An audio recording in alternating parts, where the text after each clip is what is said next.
휘트니의 데뷔 앨범이 센세이션을 일으켰어요. 이제껏 느끼지 못한 성공의 맛을 봤는데 이 사실로 깨달은 건 역시 이 시장은 팝을 해야 먹힌다. 그래서 이 집은 팝 앨범이 됩니다.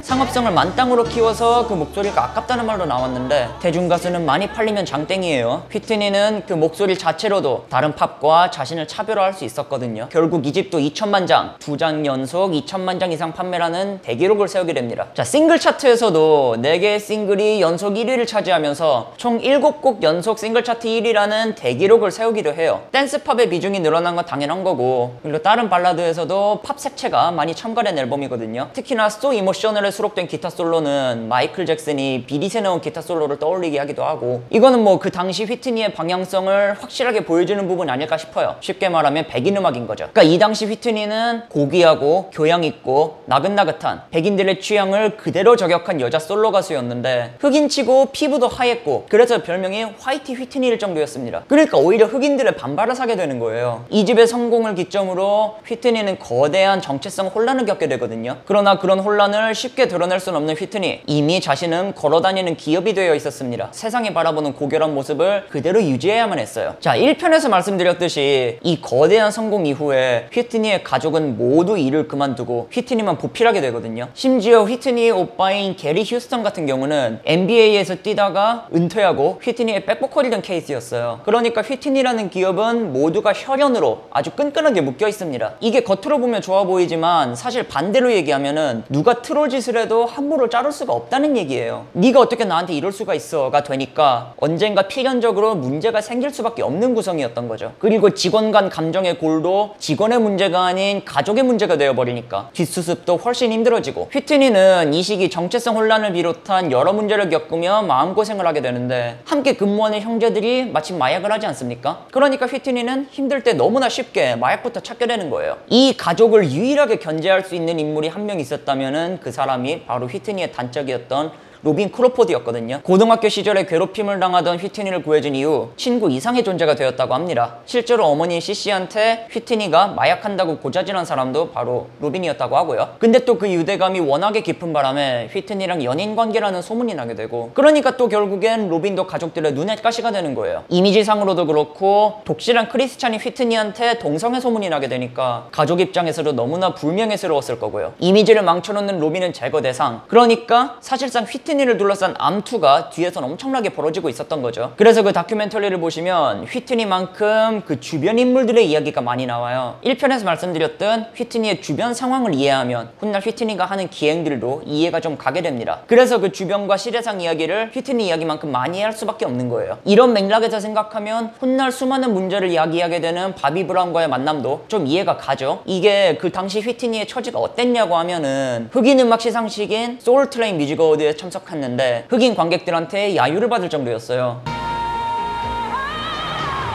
Where do broken hearts go, Whitney Houston?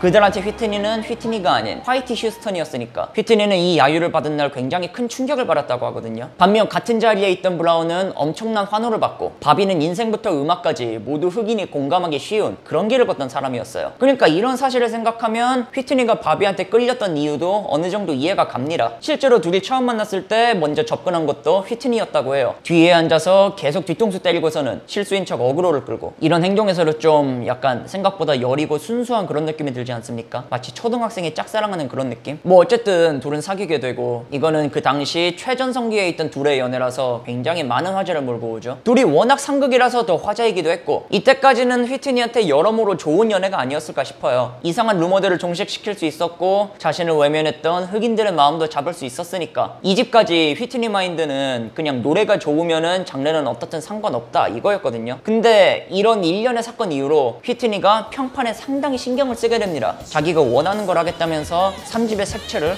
바꾸게 되죠.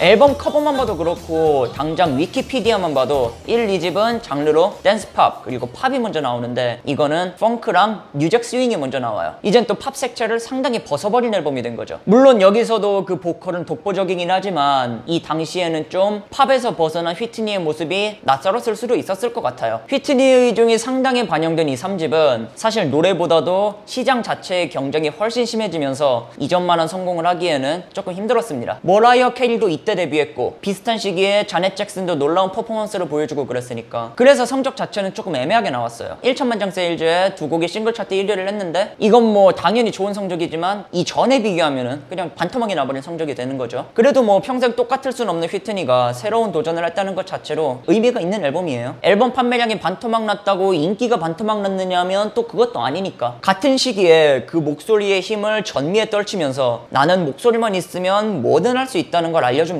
상업 가수에서 그 위상이 한 단계 올라가게 되는 사건을 겪게 되는 거예요. 자, 휘트니 휴스턴이 슈퍼볼에 초청을 받게 되는데, 이건 뭐 하프타임 쇼에 나가는 것도 아니고 그렇다고 자기 노래를 부른 것도 아니에요. 이건 그냥 국가 불러달라는 국가 재창이었습니다. 우리나라 가수가 한국 시리즈에서 애국가 부르는 거랑 똑같이. 근데 또 휘트니가 여기에서 역대 최고의 국가를 선보이게 되는 거죠.